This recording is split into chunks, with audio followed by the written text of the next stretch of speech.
Coach, what's the focus of the bye week this week without an opponent on Saturday? Fundamentals, getting some guys healthier, you're trying to do two things at once. You're trying to press forward and improve. At the same time, get some bumps and bruises healed up. So, there'll be your twos and your threes maybe getting a little more work this week. Just trying to develop those guys and develop depth, and get a head start on Charlotte. I mean, just, go ahead and game plan and get a head start. It's kind of unusual. Both teams are in a bye week, so there's really no advantage for or against there, but you still want to try to get ahead of the game, get a lot of your game plan together and kind of catch your breath a little bit too. I mean, players, coaches, everybody try to maybe spend a little more time with family and, do a few things. I got to go watch my son's football practice the other night. I mean, stuff like that. You want to be able to do some of that during the open week.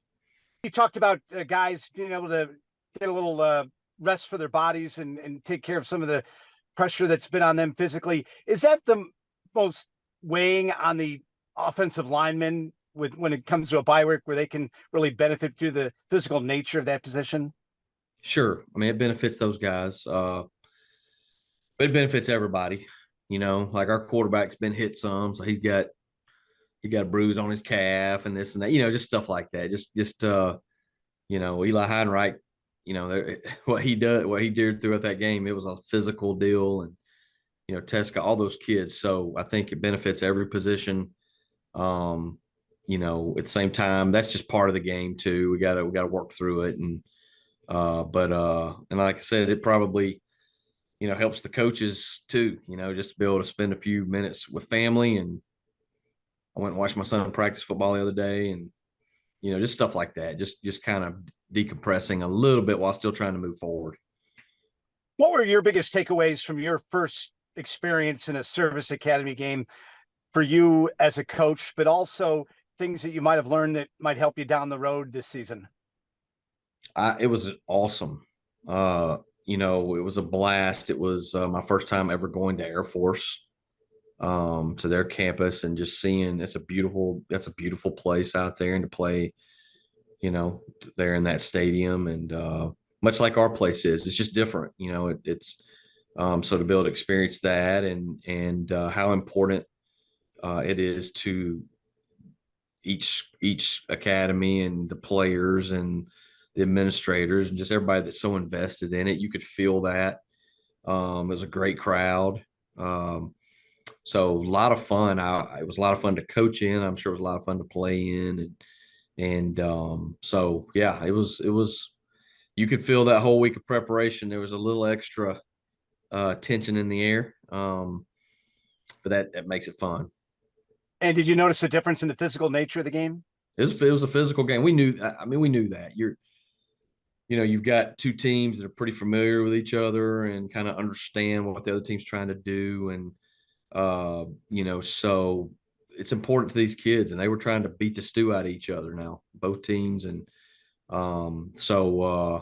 it's really, it's gotta be fun to watch. I mean, it's gotta be, for the everyday football fan in the United States, just watching academy football. I would think there's an appreciation for that and how hard those kids play and what they do on a daily basis, and the way they just attack that game. I would think that would be so awesome. Just, it's awesome to be a part of and awesome to watch. And I was glad I kind of got to be on the being a part of side of it for the first time. Thanks, Coach. Wags. I wanted to ask you a little more about the offensive line. I mean, what do you think they've been doing so well? I mean, when you have the type of statistics you put up, that it really starts there. I think you rank highly in tackles for loss allowed, very few. Obviously third nationally in rushing. Just all those statistics, those overall offensive statistics speak to the offensive line. Can you talk about them? They've been really solid in the job that Coach Guillermo and Coach Lauren Dean, Coach McDonald have done with those guys, because we're asking them to do a lot of stuff. I mean, we are a lot of offense, okay, and their option, their pro style, their zone, their 6-man protection, they're just a lot of different things. So um, we're not giving up sacks, right? We're not, we only have one lost yardage play, and it was on screen, in the first series. I think that was the only lost yardage play we had. Our quarterback has had pretty good time back there.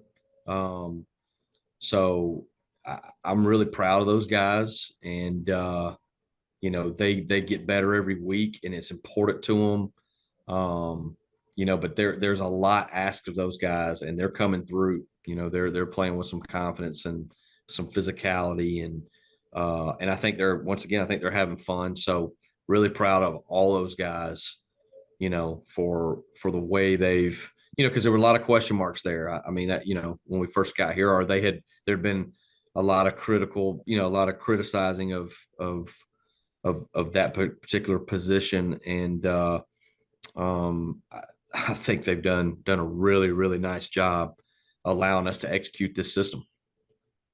Well, I was just going to say, I mean, offensive line play has been part of the issue for Navy's inability to move the ball consistently the previous few seasons.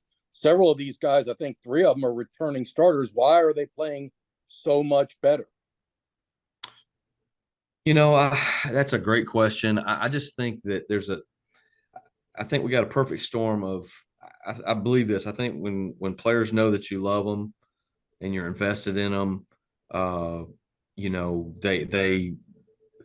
you get everything out of them, right? And these guys are having some success, and it just breeds more, right? So the better you do, the more you want to do, the more you're invested, the more you want to watch film, the more you want to do it right. And I think, and we're trying to do things as a staff to help those guys, right? It helps when, you can have, you combine the run game, the play action game, and the different things to not allow the defense maybe to pin their ears back quite so much. So hopefully it's all those things together. Those guys are playing better, playing at a high level. They're trusting what's going on. They've improved. Hopefully, they feel confident schematically. I think it's all those things. And then you have a lot of kids making plays too, that, when kids make plays, it makes everything look, it makes everything good. So you got a quarterback playing at a high level. All those things work together. It's 11-man unit where everybody's got to execute. And I think they're feeding off of each other. And they're really confident right now. I just think that affects everything, and it certainly affects us up front. Can you talk about the game that Eli Heidenreich had? I mean, that's a lot of production wrapped up into one game. And you're talking about a game where Navy hasn't had a lot of yards, and here's a guy that has 200 plus yards by himself. He did okay, didn't he? He was pretty good Saturday. Eli's a really good player. Okay, he could play for pretty much anybody in the country, I think, and so I think, and he is we've talked about this before. He is the prototype for what you want at the Z snipe. Okay, and he has the ability to run routes, catch the ball down the field. He has the ability to run the football in the perimeter. He has the ability to run the football in between the tackles. He blocks extremely well. He's smart, and he's an unselfish kid. So we want to continue to find ways to get him the ball, but I think it also helps that other guys have, are dangerous as well. Between Chat, and Teska, and the different guy in Kent and everybody that's, the ball's moving around and it's being shared because you feel like there's kids who can do things at all those different positions, so that you can't just totally focus on one guy. That's what we hope we have going on, right? Is that we have multiple playmakers and we're able to spread the ball around, which, different games, it might be, against Memphis, maybe it was a little more Chat, it just happened to work out that way. And it just depends on the game, who they're kind of giving you or who might have a little better opportunity. So, but Eli's special. He's a great young man. He's a fun kid to coach. He's extremely competitive, and when you watch him now, he's 200 pounds. He's hard to get on the ground. He's got strong hands. He has the ability to make plays. I mean, one of the best catches I've ever seen was what he did on the sideline over there, and so he has got the tools. He has the skill set for that position. He's really playing at a high level.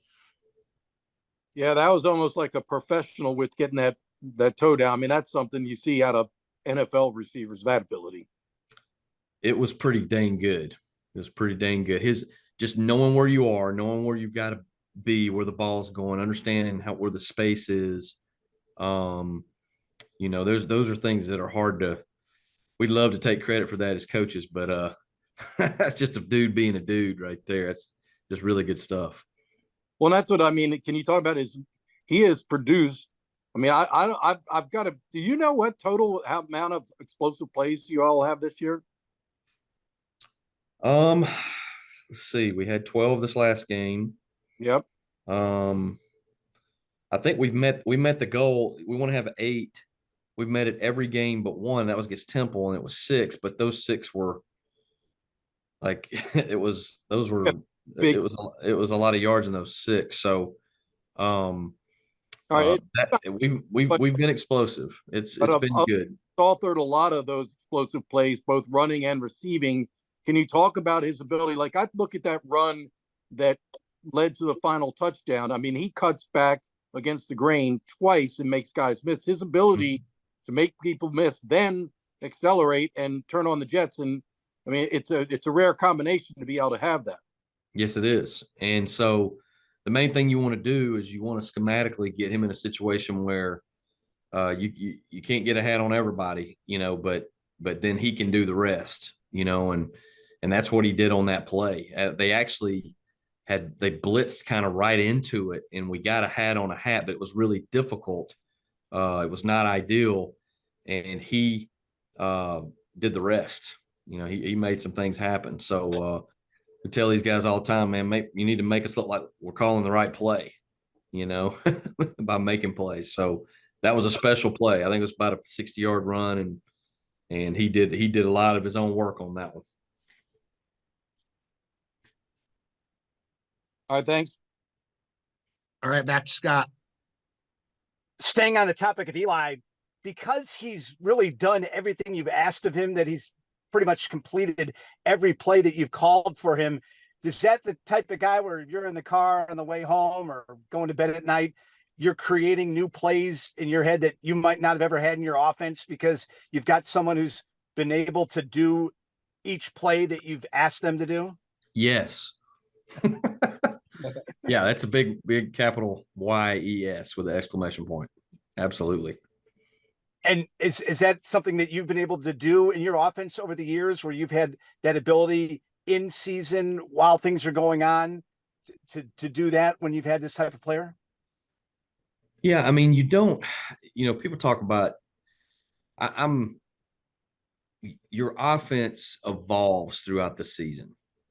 Each team is different, right? And so you have your base things that you want to get accomplished, but it goes different places depending on who your playmakers are, how people are playing you defensively, how things flow, because you want it to build. You don't just want to draw up plays. You want to complement, right, what you've been doing. And if something's been working well, you need a counter off of it, right, to protect it. But you certainly need to think players, okay, within that. So you're trying to do both things at once. You're trying to complement schematically what's been good, and then you're also trying to get the right kids in the right position to make plays. Yeah, I hate it sometimes. I wake up in the middle of the night, it's like, or you watch somebody, you're watching, an NFL game on Sunday, and you go, hey, that would be good for, I mean, we're as coaches now, especially in today's world, when everybody can watch everybody else's stuff. I mean, nothing's hidden anymore. You can watch any play from the NFL to to college football, to FCS level college football. And so you people who are football junkies like I am, I just watch people, like, you go back and you watch who's doing a good job, right? Who's maybe winning games where they're doing more with the less, things like that. And you start studying those folks, and then you see something and you go, hey, would that fit within what we're doing? And I'm sure people are looking at us doing this. Football's kind of like that now. You're kind of stealing ideas from other people, and then you want to make it fit within your system, and then you want to make it fit within your personnel, so there's a lot of that goes on. And we certainly think about, how do we get Eli the ball right here? How do we get Chad the ball, or Teske? That's the great thing about our offense right now, is there's playmakers, that are kind of spread around, and how do you keep that balanced and not be able to key in on one guy? Those are things that we're talking about and looking at constantly, is how do we continue to evolve like that? How much pressure does Riley Reithman take off the offense, and also give you the ability to take chances, knowing that maybe if you just miss here or there, that you still have a guy who might be able to flip the field for you to get the ball back in that field position that you had before? Sure, he's a really good punter. There's no question. I mean, that's a great weapon. Okay, the whole hidden yardage, the complementary football, he's phenomenal. And so I don't know that I can't sit here and say that maybe we call a game differently on offense. No, but he's certainly a special weapon that allows you to flip the field, allows you to pin people down inside their own 10-yard line, and then hopefully that gives the defense an advantage where they can 3 and out, and then you get the ball back. So all those things are critical to us having success, no question. Where does your son play football, and how's their season going? Well, that's my 12-year-old's over here was at the Cape, and in the rec league. They're doing good. He's playing a little tight end. He's playing a little linebacker. I like him mixing it up in there. He's a little guy like me, so I like the fact that he's having to mix it up in there with the bigger guys. And he loves school. He's doing well. It's been one of the things that the most important thing for me is my family being in a good situation where I can be a dad and a husband, even though what we do is time consuming. Coach Newberry's a family guy, and so we have the ability to support our families. And so my little guy's having a good first year in the Arnold, Maryland area, and then Eli, my middle son, is taking classes over at Anne Arundel. He's really taking the chemistries and the calculuses, trying to prepare to come to school at the academy next fall is what we're hoping. And then my oldest son, Noah, man, he just loves life. He rides around with his mom wherever they go. He's watching football on TV. He's a blessing. And we really have been, like I said, I think I talked about this before, really enjoy our church and all the people we've been around. So our boys, my family, I think is really happy and having a great experience here. They really are. Great. Thank you. Wags. So going back to the offensive line, I actually ran into Javon Boughton's mother at the airport, and I didn't realize she's a teacher in Anne Arundel County. Did you know that, Strauss? I didn't know that. I Okay. did, yeah. She moved here to be closer to him, and because she's a teacher. I mean, they're from Texas. Yeah, But, I knew he was from Texas, so yeah. She teaches. Originally from New Orleans, and then during Katrina, they moved to Florida, and then she moved them to Texas for better school, and now they're up here. She moved up here when he came. Yeah, she's teaching at MacArthur Middle School, which is on the campus of Fort Meade. Okay. It's kind of out there where I live, actually. But anyway, she was mentioning that these 3 of them have been together since prep school. McMahon, Self, and Javon. I mean, do you think there's some chemistry because of how close they all are? I think that's one of the special things about being at the Naval Academy. I think you have a great opportunity to build team, to build relationships, and have the investment. I think that's really missing in college football today. It's rosters are constantly changing year in, year out. People are leaving and people are coming in. And so I think it's tougher now to develop that. But I think here, that's an area we have an advantage. And so that's what I love so much about being here is, you see all that other stuff going on. Our guys just go out and play and have fun together and care about each other and find ways to get it done. So I think there's definitely a positive in that area. These guys being together, going to the prep school together, having spent time, not just from a football standpoint, but just from just everything, right? Just all the stuff they do together and the challenges they face together, and I think that's a critical piece to our success, no question. So I'm doing a feature about Brandon Chapman, and he's comes from a interesting background. I mean, he was just single parent, and his mother was working a lot, and he had to really, sacrifice and be a man. But he's always got a smile on his face. Man, I talked to Chat, and he's constantly smiling. Haven't gotten to know him a little bit. What do you think of Brandon? I love Brandon.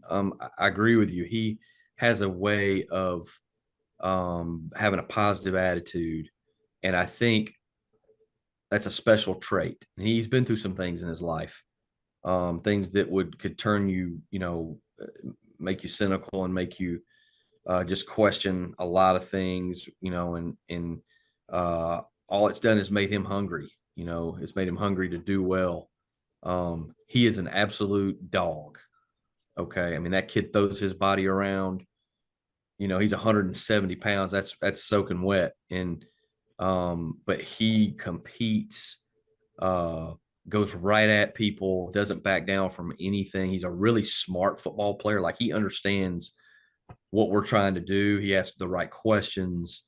So, a perfect example of a guy who just continues to do, to work through things, has an opportunity at a place like this, is going to graduate from the Naval Academy. That's going to, just life changing, right? So, and he's getting to play FBS football and play at a high level, and he's producing.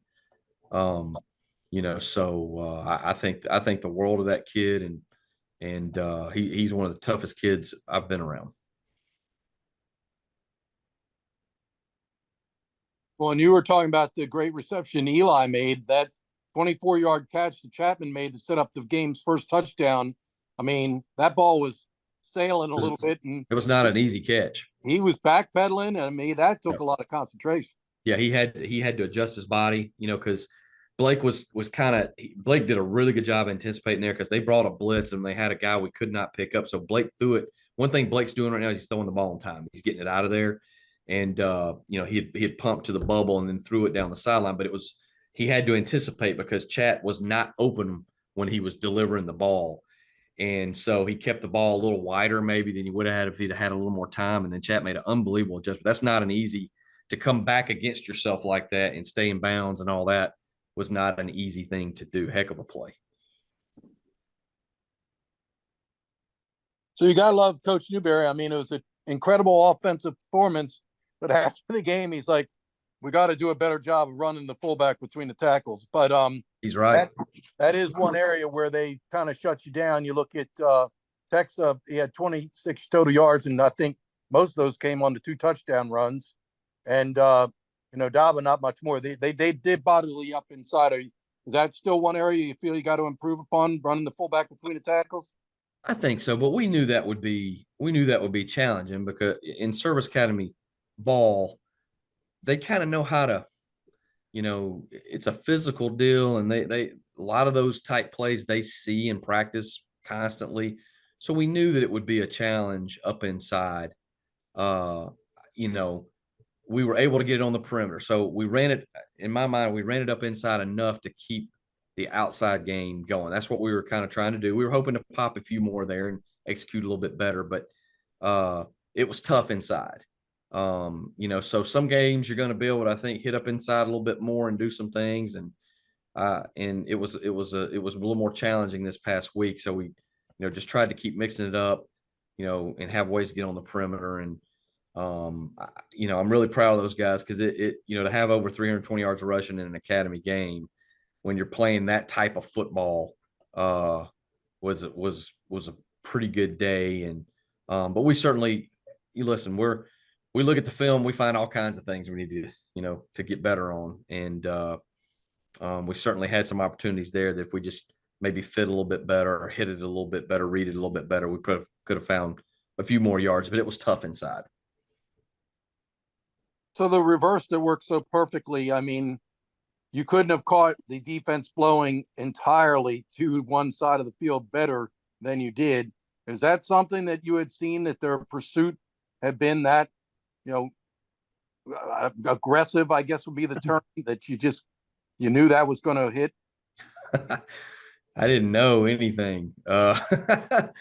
Hey, if it doesn't work, I'm really dumb, So, but no, we felt like that was the situation to do it, and it was kind of all or nothing. It was going to score. It was going to be a lost yardage play, probably, and we knew they were flowing, and the way we formationed it a little bit, you hope that you get the full flow. We caught them in a blitz, and they came a little flat, so they weren't able to contain it. And I'm sure their coach is telling them, hey, when we run this blitz, man, you got to stay wider and come to the Divas defender. So, it worked out, and I'm glad. and I felt good about the call. But I knew it was a little bit of a gamble, but life's a gamble. So we called it, and it worked out, and I'm glad it did. Well, and obviously that's one way to get Nathan Kent and his great speed involved. But from the wide receiver position, Kent's got 2 receptions here I'm looking at. Hutchinson has 1, and that's about it. 3 receptions by wideouts. You got Velez back, and Myers is coming back. Do you think getting some more depth in that room will help with that? Maybe. I mean, we're probably, not as heavy going to the X. Maybe sometimes some of that's dictated by what the defense is doing. But I expect that room to have some more catches as the season goes. They're doing Kent's doing a good job getting Regis back. I mean, Regis blocked his tail off in this game on the perimeter. Luke has a bright future, still young, still learning. So I think you're going to see those guys making some plays throughout the season.